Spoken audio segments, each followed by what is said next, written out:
బాబు బాబు బాబు బాబు ఎలా వచ్చా బాబు? నేను ఎక్కడున్నానో నీకు ఎలా తెలిసింది? ఎవరు చెప్పారు? ఎలా వచ్చా బాబు? నేనే తీసుకొచ్చాను. మిస్టర్ జగన్,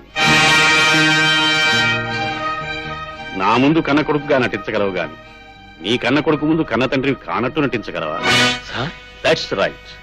నీ నోటి నుండి రావాల్సిన సరైన మాట. నిన్ను చూడగానే పోయిన నా కొడుకు దొరికాడని కొండంత సంబరపడిపోయాను.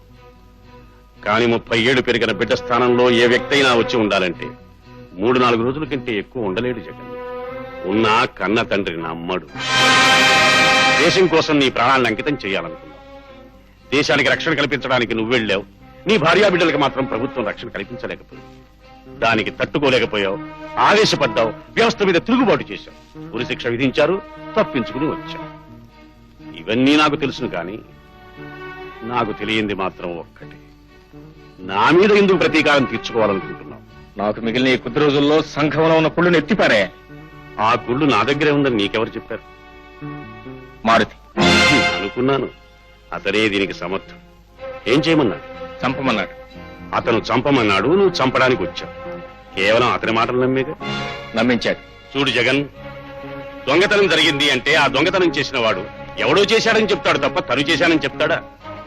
హత్య జరిగింది అంటే అది చేసిన హంతకుడు ఎవడో చేశాడని తప్పుకుంటాడు తప్ప తను చేశానని ఒప్పుకుంటాడా? సంఘంలో కుళ్ళును ఎత్తిపారేయాలనుకున్నప్పుడు ఆ కుళ్ళు తనే అయితే అది నేనే అని ఒప్పుకుంటాడా ఎవడైనా? అతనికి నేను ప్రత్యర్థి. నా స్థానంలోంచి నేను తొలగించబడితే తప్ప అతనికి నా స్థానం రాదు. నన్ను తొలగించడానికి నిన్ను ఆయుధంగా ఉపయోగించుకుంటున్నాడని నువ్వెందుకు అనుకోకూడదు? నిజంగా నాలో అంత కుళ్ళు పెరిగిపోతే, నా ప్రభుత్వంలోనే అంత కుళ్ళు కనుక ఉంటే అతను నా ప్రతిపక్ష నాయకుడు. ప్రజల్లోకి వచ్చి ఏ ప్రజల చేత నేను ఎన్నుకోబడ్డానో ఆ ప్రజలకే నచ్చజెప్పి నన్ను నా స్థానం నుంచి తొలగించవచ్చుగా. ఆ ప్రయత్నం ఎందుకు చేయలేకపోయాడు? కాయలున్న చెట్టుని రాళ్లు పెట్టి కొడతాను. అందంగా కనిపించే అద్దాల మీదనే రాళ్లతో పగల కొడతాను. తెల్లని గోడ మీదనే పేడ ముద్దలు వేస్తాను. అది సమాజానికి సహజం. నా స్థితిని, హోదాని, పేరు ప్రఖ్యాతుల్ని చూసి సహించలేక ఎవరో చెప్పిన కట్టుకథను నమ్మి నువ్వు నన్ను చంపడానికి వచ్చావు. నువ్వు నమ్మిందే నిజం నువ్వు అనుకుంటుంటే కమాన్, చంపు చంపు.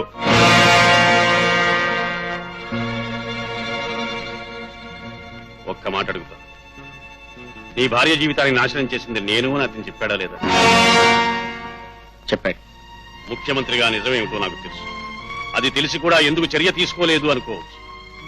అతని మీద ఏ కేసు పెట్టినా ప్రతిపక్ష నాయకుడి మీద కావాలని ఆపాదిస్తున్నానంట. అందుకే ఆత్మరక్షణ కోసం నిజాన్ని దాచుకున్నా. అతనే నీ భార్య జీవితాన్ని నాశనం చేశాడు. బాబు ఆవేశపడకు బాబు. ఆవేశంలో అతనికైనా ప్రమాదం కలగచ్చు. నీ అడ్డు తగలలేదు.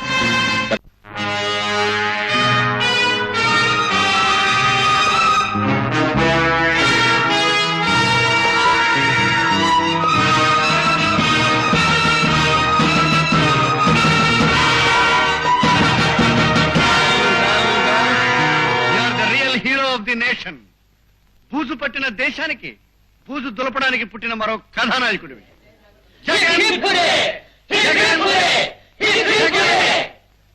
నువ్వు ఫోన్ చేశావు, మా వాళ్ళు ఏకంగా నా పుట్టినరోజే జరిపేశారు. నిజానికి ఆయన పుట్టినరోజు ఏ రోజో ఆయనకే తెలియదు. ఆయన తీరని కోరిక మీ ద్వారా తీరబోతున్న శుభ సందర్భాన్ని మేము పుట్టినరోజుగా చేసుకుంటున్నాం.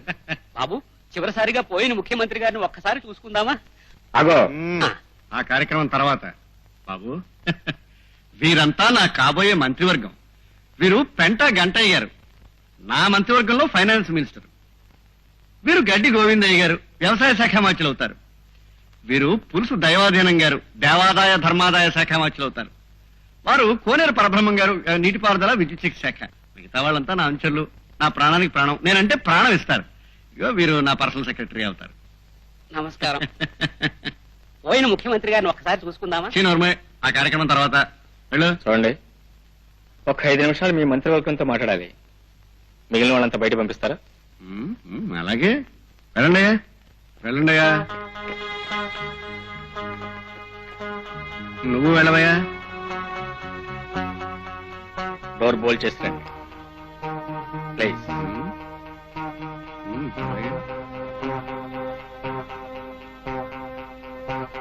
మీరు కాబోయే ఫైనాన్స్ మినిస్టర్, కానీ లేకుండా నగరానికి వచ్చారు, కోటీశ్వరుడు అయ్యారు. ఎలా అయ్యారు?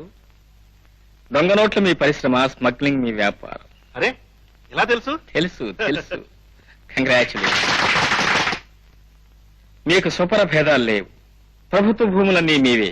బంగారం పండే భూములన్నీ బంజరు భూములుగా లెక్కల్లో ప్రకటించి అనుభవించడం మీ జన్మ హక్కు. ఆ శాఖలో మీకు మంచి అనుభవం ఉంది. అందుకే మీరు వ్యవసాయ శాఖ మాచ్యులు. తమకెలా తెలుసు? తెలుసు తెలుసు. వెళ్ళనివే. కంగ్రాచులేషన్.